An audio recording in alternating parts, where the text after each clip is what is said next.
สวัสดีค่ะเจ๊จอย CPN Car Center ค่ะวันนี้นะคะเจ๊จอยอยู่กับศิลปินอีกหนึ่งท่านต้องบอกเลยนะคะว่าตอนนี้ฮิตติดกระแสมากๆเลยค่ะจะเป็นใครไปไม่ได้ค่ะนางนมแมวค่ะไม่ซุงค่ะเอาค่ะย่ำตัวเร็วก็อยู่ไว้ที่ร้านเจ๊จ้อยเฮาคาตีโมเมโจสาขาหนึ่งเลยค่ะเนาะเจ๊จ้อยเฮาคากวาลยินสื่อเสียงมาตั้งแต่เมื่อแล้วค่ะเนาะแล้วก็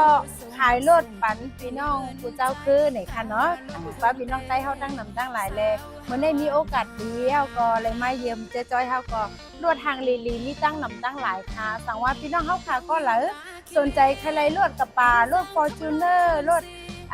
ซึ่งหือก็ไล่เนี่ยค่ะเนาะเจ๊จ้อยเขาค่ะมีอยู่3สาขาในบ้านเลือดด้วยไรยินจมตอนพับพี่น้องเขาไต้อยู่ตั้งเสียงเนี่ยค่ะเนาะสาขาแม่โจเนี่ยก็ลดน้ำค่ะแล้วก็แถมทางเจ๊จ้อยเขาก็ใจดีป้าแทงของแถมในรถ